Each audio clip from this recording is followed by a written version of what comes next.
الحمد لله رب العالمين. أشهد أن لا إله إلا الله وحده لا شريك له، وأشهد أن سيدنا ومولانا محمدا عبده ورسوله، صلى الله تبارك وتعالى عليه وعلى آله وأصحابه وذرياته أجمعين. أما بعد، فإن أصدق الحديث كتاب الله، وأحسن الهدي هدي سيدنا ومولانا محمد صلى الله تعالى عليه وسلم، وخير الأمور عوازمها، وشر الأمور محدثاتها، وكل محدثة بدعة، وكل بدعة ضلالة. وبالسند المتصل منا إلى الشيخ الإمام الحافظ الحجة أبي عيسى محمد بن عيسى بن ثورة الترمذي رحمه الله تبارك وتعالى أنه قال: أبواب الطهارة عن رسول الله صلى الله تعالى عليه وسلم: باب ما جاء لا تقبل صلاة بغير طهور. وبه قال: حدثنا قتيبة بن سعيد قال أخبرنا أبو عوانة عن سماك بن حرب قال: وحدثنا هناد قال: حدثنا وكيع عن إسرائيل عن سماك عن مصعب بن سعد عن ابن عمر رضي الله تعالى عنهما عن النبي صلى الله تعالى عليه وسلم قال: لا تقبل صلاة بغير طهور ولا صدقة من غلول. قال هناد في حديثه: إلا بطهور. هذا الحديث أصح شيء في هذا الباب وأحسن. وفي الباب عن أبي المليح عن أبيه وأبي هريرة وأنس رضي الله تعالى عنهم.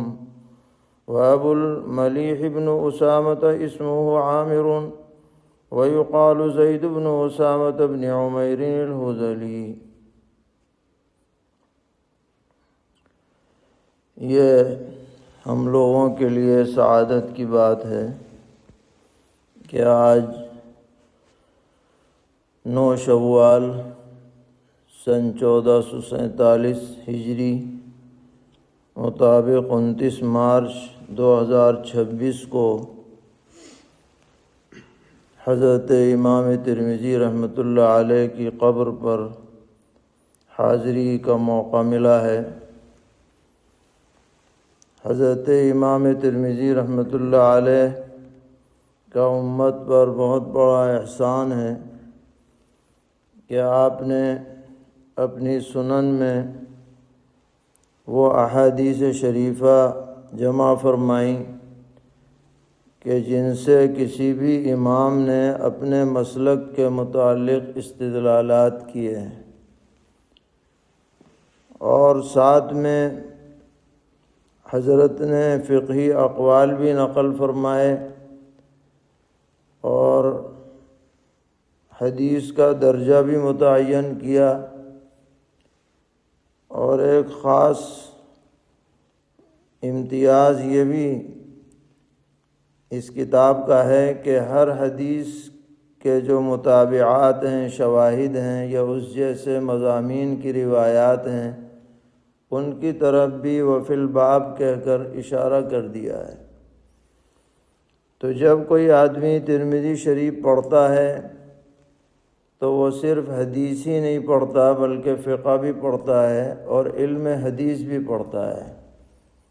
اسماء الرجال پر بھی اس کی نظر ہو جاتی ہے۔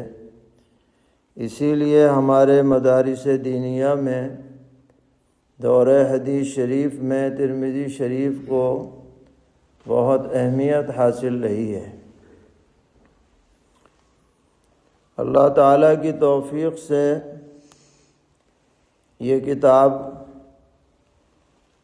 دارالعلوم دیوبند میں حضرت الاستاذ مولانا مفتی سعید احمد صاحب پالن پوری رحمۃ اللہ علیہ سے جلد اول اور حضرت الاستاذ حضرت مولانا سید ارشد صاحب مدنی دامت برکاتہم سے جلد ثانی پڑھنے کی توفیق ملی، اور اس کے بعد سے الحمدللہ آج تک اس کتاب سے ربط برقرار ہے۔ اس لیے حضرت امام ترمذی رحمۃ اللہ علیہ سے بھی دلی مناسبت ہے، اور ہر وقت ان کے لیے دل سے دعا نکلتی ہے کہ اللہ تعالیٰ ان کی اس عظیم خدمت کو بے حد قبول فرمائیں اور ان کے درجات بلند فرمائیں اور ان کی قبر کو نور سے منور فرمائیں۔ حضرت نے یہ کتاب فقہی ابواب کی ترتیب پر مرتب فرمائی ہے، اور ایسی کتابوں کو سنن کہا جاتا ہے جو فقہی ابواب پر مرتب کی گئی ہیں۔ تو فقہ میں عام طور پر ترتیب یہی ہوتی ہے کہ اولاً عبادات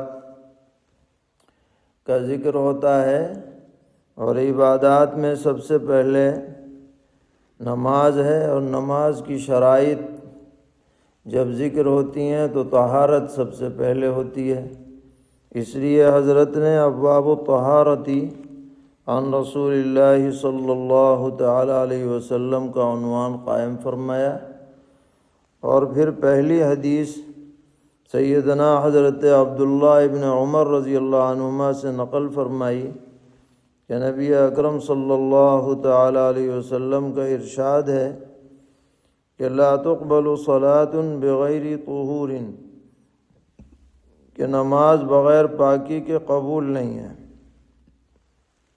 تو یہاں سے نفس قبولیت کی نفی ہے، یعنی نماز معتبر ہی نہیں ہوگی، یہ نہیں کہ صرف ثواب نہیں ملے گا بلکہ معتبر ہی نہیں ہوگی۔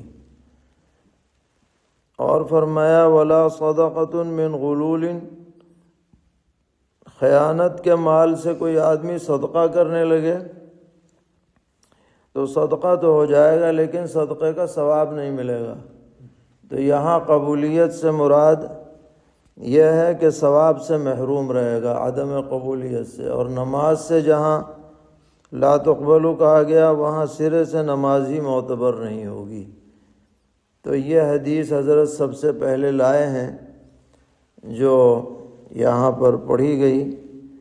اس کے علاوہ اس کتاب میں ایک روایت ایسی ہے جو ثلاثی کہلاتی ہے۔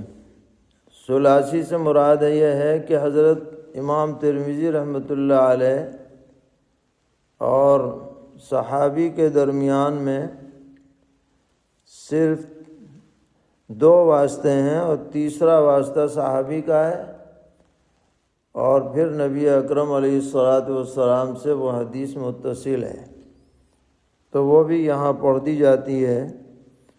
وَبِهِ قَالَ حَدَّثَنَا إِسْمَاعِيلُ بْنُ مُوسَى الْفَزَارِيُّ ابْنُ بِنْتِ السُّدِّيِّ الْكُوفِيِّ قَالَ حَدَّثَنَا عُمَرُ بْنُ شَاكِرٍ عَنْ أَنَسِ بْنِ مَالِكٍ رَضِيَ اللَّهُ تَعَالَى عَنْهُ قَالَ قَالَ رَسُولُ اللَّهِ صَلَّى اللَّهُ تَعَالَى عَلَيْهِ وسلم يأتي على الناس زمان الصابر فيهم على دينه كالقابض على الجمر، هذا حديث غريب من هذا الوجه، وعمر بن شاكر شيخ بصري قد روى عنه غير واحد من أهل العلم۔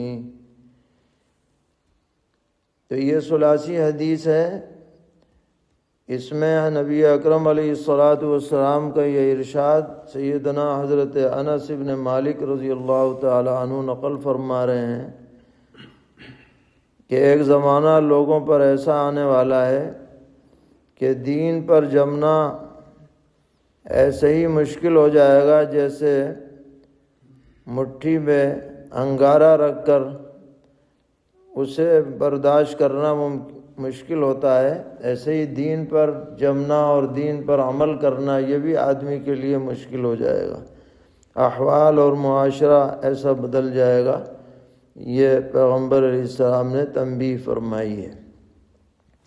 اللہ تعالی ہم سب کو ان احادیث سے اور اس کتاب سے بالخصوص استفادے کی توفیق عطا فرمائیں، اور اس میں اشتغال کی سعادت سے بہرور فرمائیں، اور جو بھی اس میں ہم سے کوتاہیاں ہوئی ہیں اللہ تعالی انہیں معاف فرمائیں۔ اور حضرت کو پوری امت کی طرف سے جزائے خیر عطا فرمائیں۔ وصلی اللہ تعالی علی خیر خلقہ محمد وعلی آلہ واصحابہ وذریاتہ اجمعین۔